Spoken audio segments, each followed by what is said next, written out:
A questão da evolução de IA é algo espetacular, né? A gente tem algumas empresas na Cisco que a gente trabalha na área de colaboração e que a gente acelera essas empresas, inclusive, principalmente do ponto de vista de gestão omnichannel, de tratamento e atenção aos clientes, e inclusive algumas delas relacionadas à área de saúde, né? Uma delas, que é uma das empresas que estão trabalhando conosco ali, tem trabalhado numa visão de conversação em tempo real com pessoas para fazer toda a parte de atendimento, agendamento de consultas e também toda a parte de anamnese de um paciente antes que ele vá a um posto, antes que ele vá a atendimento público ou ele vá a atendimento de um médico. E é impressionante, Renato, a forma com que a Alicia tem a parte de captura da voz e a interação não é mais aquela coisa robotizada, não é mais aquela coisa mecânica, é algo fluido, natural.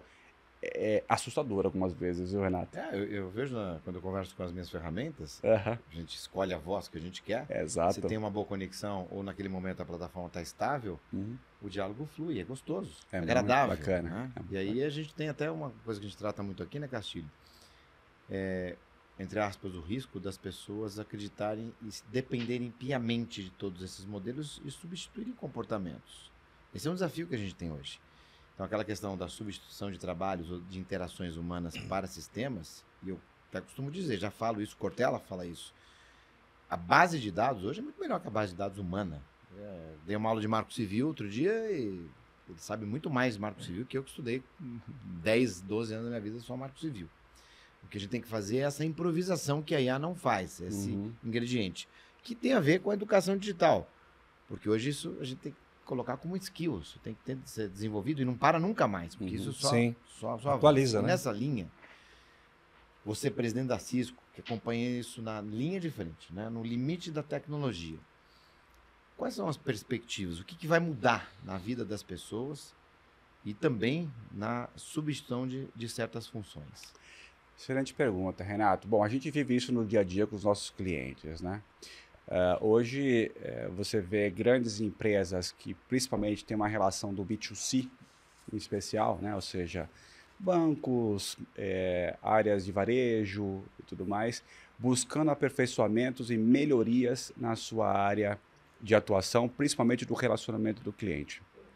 Vamos pegar um exemplo aqui muito corriqueiro, centrais de atendimento convencionais. As grandes empresas hoje, que têm grandes posições de central de atendimento, na hora que eles fazem uma análise sobre a forma com que está sendo o atendimento, como é que ele está sendo medido, qual é a reação do seu cliente, muitas vezes eles fazem isso por uma amostragem. Ou então é uma pesquisa posterior que você recebe uma nota e você começa a descobrir ali o que está bom, o que não está ruim, o que está ruim, e você começa a trabalhar isso no seu background para melhorar aquilo lá. A IA aqui, hoje, já é uma realidade, a gente tem trabalhado com vários clientes, tem aportado uma capacidade, primeiro, de não mais fazer por amostragem, mas 100% do seu contato com aquela empresa passa a ser analisado. 100%. Seja ele para um canal de voz, seja ele para um canal convencional, qualquer, como por exemplo, o WhatsApp. Mais do que isso, eu não sei o quanto vocês já perceberam isso, mas tolo aquele que acha que o WhatsApp é uma ferramenta de mensageria. Hoje a quantidade de áudio e de voz que tem dentro do WhatsApp é algo impressionante. As pessoas não ligam, mas ficam trocando áudio umas com as outras. É impressionante isso, né? A relação das pessoas. E é algo natural. Então como é que se captura tudo isso? Então a ideia hoje é que a IA consegue, inclusive, olhar isso, capturar e fazer uma análise de sentimentos isso. E tratar isso de uma forma proativa, dizendo, olha, aqui nós temos um desvio de padrão, olha, aqui nós temos, no caso de uma venda, olha, aqui nós temos uma potencial oportunidade de venda, uma vez que o cliente, conversando aqui com o atendimento, esboçou uma visão, por exemplo, eu quero comprar um consórcio. Pô, esse cliente vai comprar um consórcio, na hora que ele for contemplado, ele pode ser um cliente seguro. Então tem várias questões que eu acredito que a IA potencializa nessas questões, e eu acredito que, de fato, isso vai revolucionar, já está revolucionando, na verdade, a forma com que as empresas interagem com seus clientes. LGPD na veia, hein, Castilho? Olha aí. Esse é o ponto, e esse é o ponto que eu queria chegar agora, sabe? Do mesma forma que a gente tem essas questões do ponto benéfico, e a gente tem que olhar e absorver a tecnologia, olhando sempre esse cenário, Renato, existe toda uma preocupação ao redor de como é que você trata esses dados, como é que você retém esses dados, Como é que você manipula esses dados? E aí a gente vai para a LGPD, existe uma questão muito ética ligada a tudo isso. É isso que eu queria saber, quais os limites éticos, né, em tudo Exato. isso? Bom, a gente tem uma lei muito bem, no meu ponto de vista, construída no Brasil, cópia ou extraída ali do mercado europeu, né?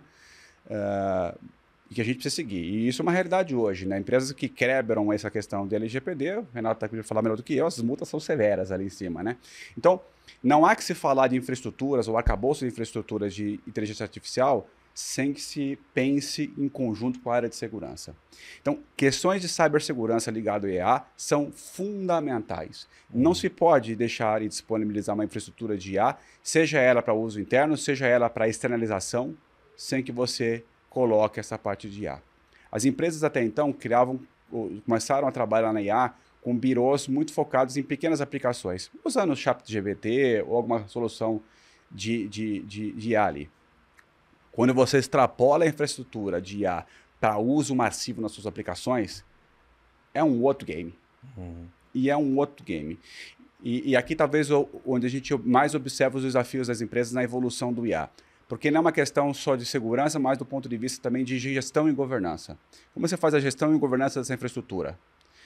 E como é que se aporta toda a parte de gestão de segurança? Seja do ponto de vista, na hora que você está treinando ela, de forma que você garanta que não existam inserções de coisas equivocadas lá dentro.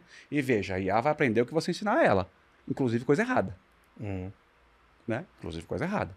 Então, passa aqui, isso é importantíssimo, você entender como fazer a gestão de segurança disso, como você criar e gestionar os seus modelos de forma que eles saiam de forma segura para uma aplicação.